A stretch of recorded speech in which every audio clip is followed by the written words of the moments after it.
गांव का नाम सोनपुरा था। ये एक ऐसा गांव था जो घने जंगलों से घिरा हुआ था और अंधेरे में किसी रहस्य की तरह डूबा रहता था।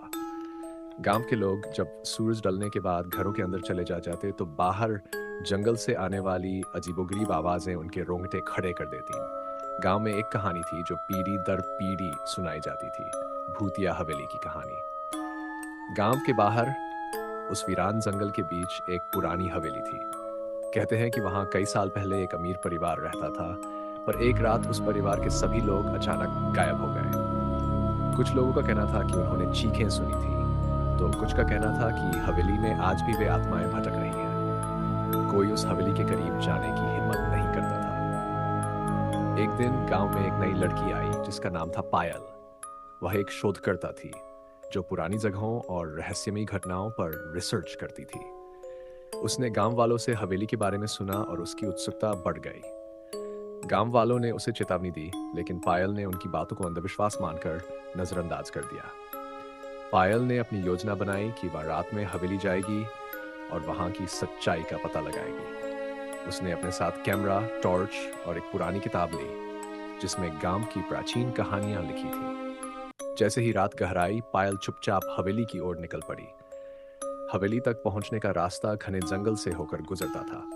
रास्ते में पेड़ों की सरसराहट और जानवरों की आवाजें उसकी धड़कनें तेज कर रही थी, लेकिन पायल ने अपने मन को शांत रखा। जब वह हवेली के पास पहुंची तो वहां का वातावरण बेहद डरावना था। हवेली के टूटे फाटक के पास खड़े होकर उसने एक बार गहरी सांस ली और फिर अंदर चली गई। हवेली की दीवारें टूटी फूटी थी और चारों ओर मकड़ियों के जाले फैले हुए थे। पायल ने जैसे ही अंदर कदम रखा, अचानक दरवाजा जोर से बंद हो गया।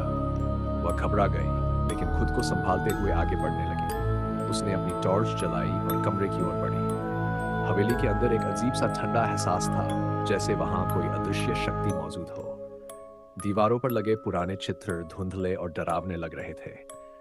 पायल जब दूसरे कमरे में पहुंची तो उसे किसी के चलने की आवाज सुनाई दी। उसने मुड़कर देखा, लेकिन वहां कोई नहीं था। पायल ने इसे अपनी कल्पना मानकर अनदेखा कर दिया और अपनी खोज जारी रखी। वह हवेली के बड़े हॉल में पहुंची, जहां एक पुरानी पेंटिंग लटकी हुई थी। उस पेंटिंग में उसी अमीर परिवार के लोग थे जो सालों पहले गायब हो गए थे। पायल उस पेंटिंग को ध्यान से देखने लगी, तभी अचानक उसे ऐसा लगा कि पेंटिंग लोग उसकी ओर देख रहे हैं। अचानक उसे पेंटिंग से एक हल्की सी आवाज सुनाई दी, मानो कोई उसे बुला रहा हो। पायल ने ध्यान से सुना, मदद करो, हमारी मदद करो। वह बुरी तरह घबरा गई, लेकिन उसके कदम वहीं जमे रहे। पेंटिंग के लोग अब धीरे धीरे चलने लगे थे। उनकी आंखें डरावनी और खाली थीं।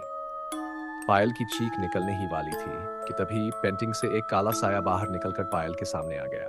वह साया धीरे धीरे पायल की ओर बढ़ने लगा। पायल के शरीर ने जैसे काम करना बंद कर दिया था।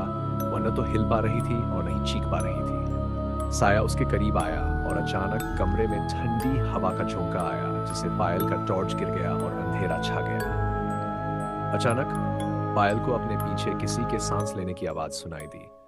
उसने जैसे ही पीछे मुड़कर देखा, एक महिला का भयानक चेहरा उसकी आंखों के सामने था।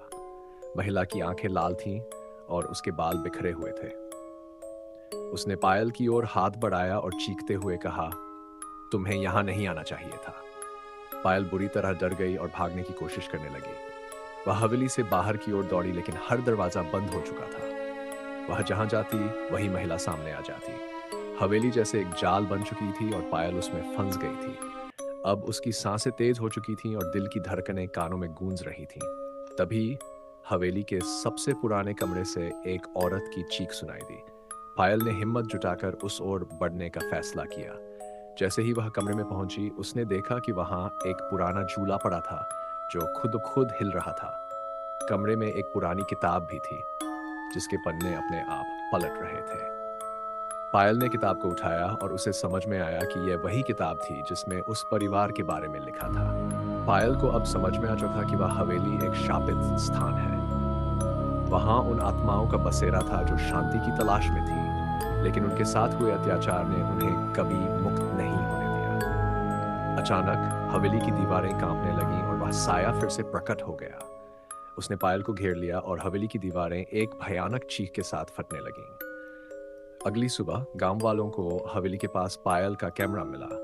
लेकिन पायल का कोई अता पता नहीं था। कैमरे में आखिरी रिकॉर्डिंग में केवल एक चीख सुनाई देती थी, एक अधूरी चीख जो शायद पायल की थी। वह हवेली अभी वहीं खड़ी थी, लेकिन उसके अंदर की चीखें कभी पूरी नहीं हो सकी। पायल के बाद किसी ने भी उस हवेली की ओर जाने की हिम्मत नहीं की। लोग अब उस चीख को याद करके ही कांप जाते हैं। गांव वालों के बीच अब एक और कहानी जुड़ गई थी, पायल की कहानी।